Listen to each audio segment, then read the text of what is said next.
Let's see an example which concerns the probability of success in clinical trials.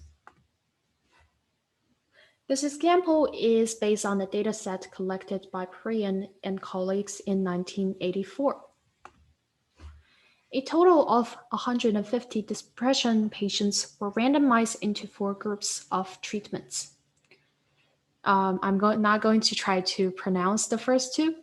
And then you can see that there are 2 types of possible treatments, a combination of them, and then there's at the end a placebo, which is an inactive substance. So the 150 patients were randomized into these 4 possible treatments.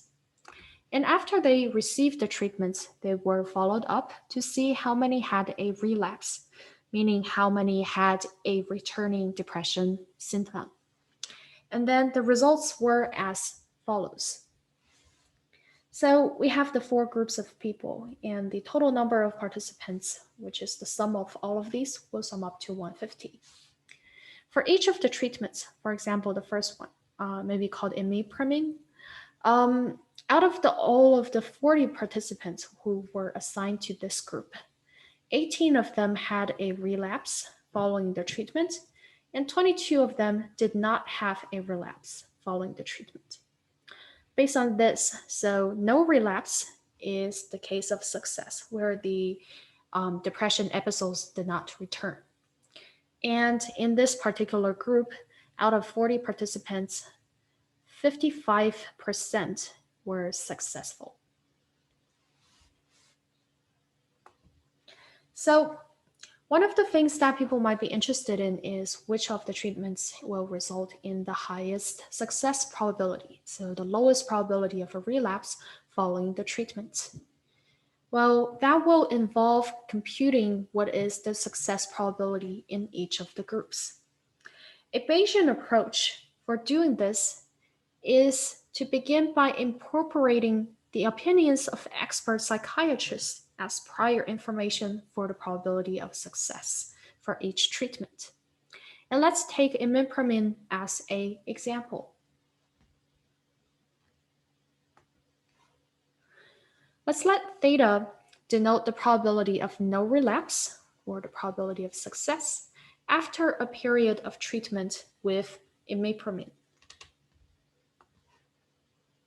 Theta can take possible values between 0 and 1. So because theta is a probability, this is a very intuitive and natural support for it. A commonly used prior distribution for probability or proportion parameters is the beta distribution. We know that if theta follows the beta distribution with shape parameters a and b, then its PDF is given as follows.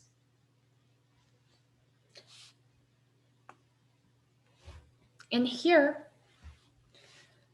the theta takes, the support for thetas under the beta distribution is between 0 and 1.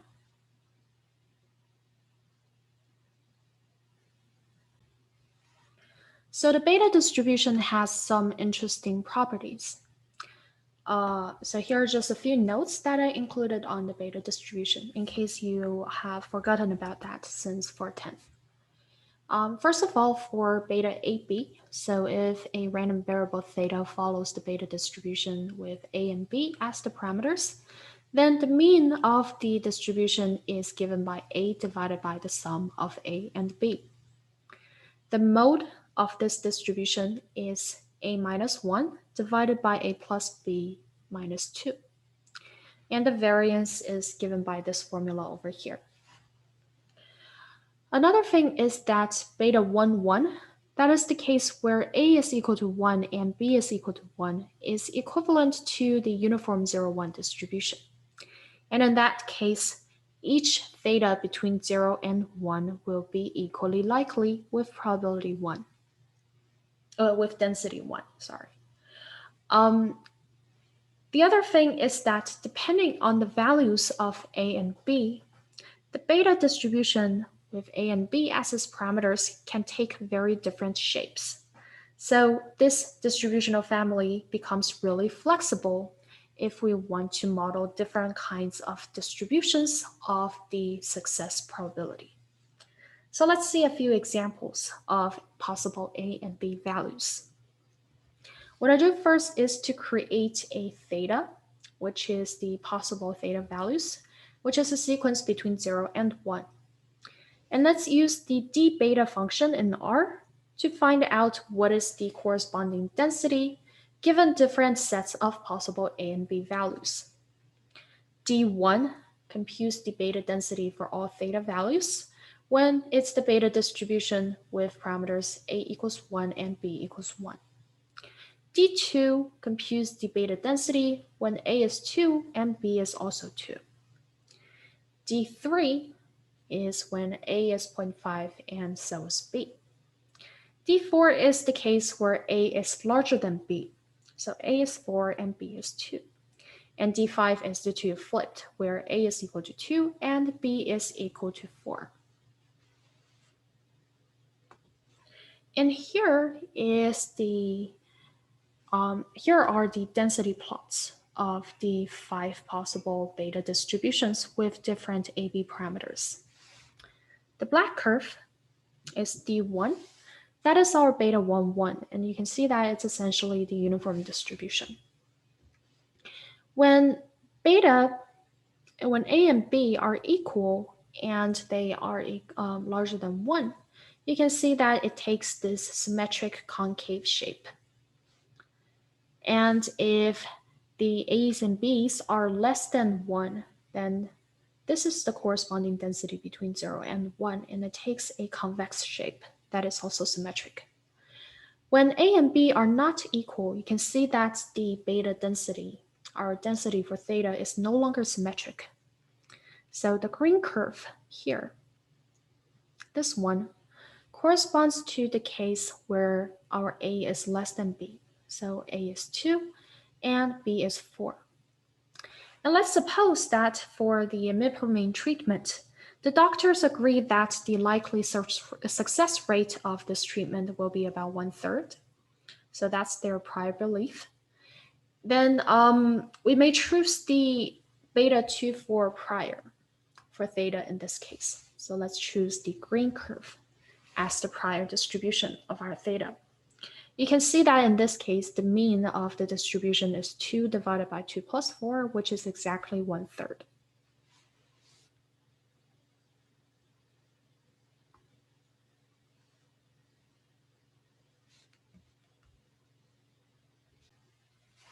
So now let's look back at the data and look at what is the prior, the likelihood, and how can we figure out the posterior of theta. Recall that for imipramine, the authors collected 40 observations on this particular treatment. So we have 40 individuals' data on whether they had a relapse or not. Conditioning on theta, which is the probability of no relapse, each of the 40 observations in the imipramine group follows the Bernoulli distribution with success probability theta. Thus, we know that the conditional distribution of our data, x, given the unknown parameter theta, is equal to the product of the Bernoulli densities given theta and Bernoulli probabilities given theta. And we can plug in, there are a total of 22 successes and 18 failures. And reducing this will eventually give us the likelihood where fx given theta is equal to theta raised to the 22nd power times 1 minus theta raised to the 18th power.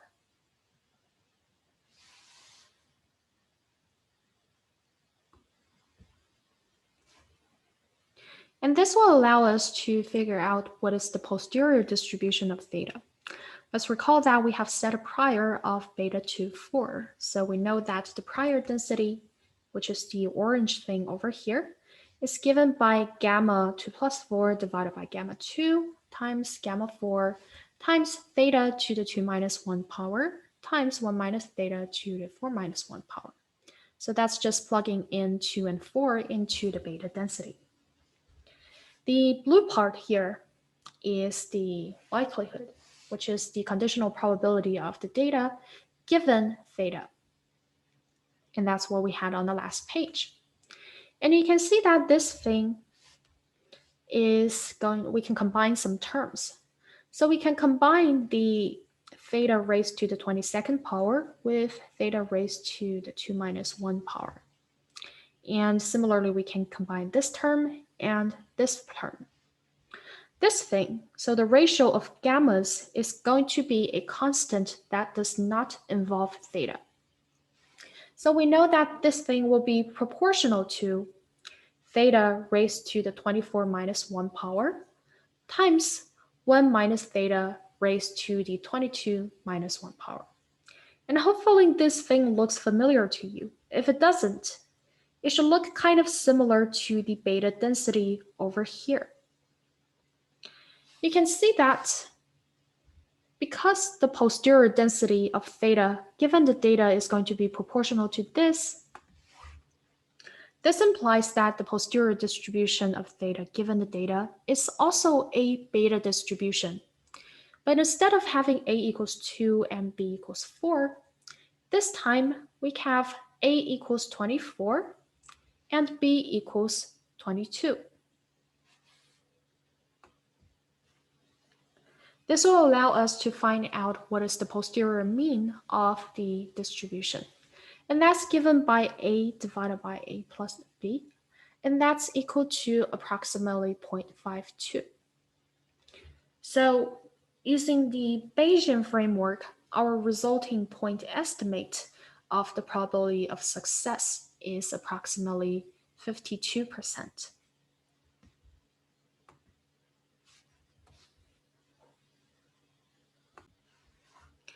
So let's take a look at the posterior versus the prior densities. The prior distribution is what we had before, which is the beta 42, the green curve. And then the posterior is going to be beta with a equals 4 and b equals 22. We're going to use a function called matplot inside R to plot it in this case. So for matplot, we will specify the x value, which is theta, and then the list of possible y values. So we have two cases, which is first the prior distribution, our earlier D5, and then another one for the posterior distribution, which is d beta plugging in a equals 24 and b equals 22. So here is the resulting density. We can see that the posterior distribution is quite different from the prior distribution, which means that with the observed data, we have indeed updated our belief about what is the probability of success following the treatment. As you might imagine, the use of prior distributions can be quite controversial. One of the objections of Bayesian methods is that two scientists with the same data set, but with different prior distributions, can reach different conclusions. One thing you can try to do is to change the beta prior that we use for imipramine success probability. And let's see how that changes the posterior and the corresponding EAP. So as you change the prior A and B values to something that's different from 2 and 4, you can see that the posterior distribution will also have A and B, the beta A and Bs, that are different from 24 and 22. And in this case, you will find out that the posterior mean estimate is also going to be different. So you can see that there's some subjectivity involved in that.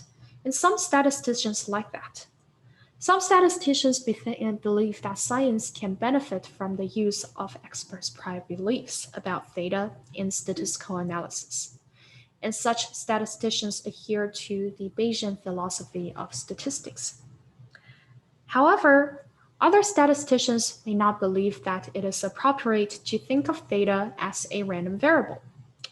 They would think that it is better to view theta as fixed but unknown, so it's a constant. And we are just trying to estimate what is the theta out of a space of possible values. And these people are known as frequentist statisticians.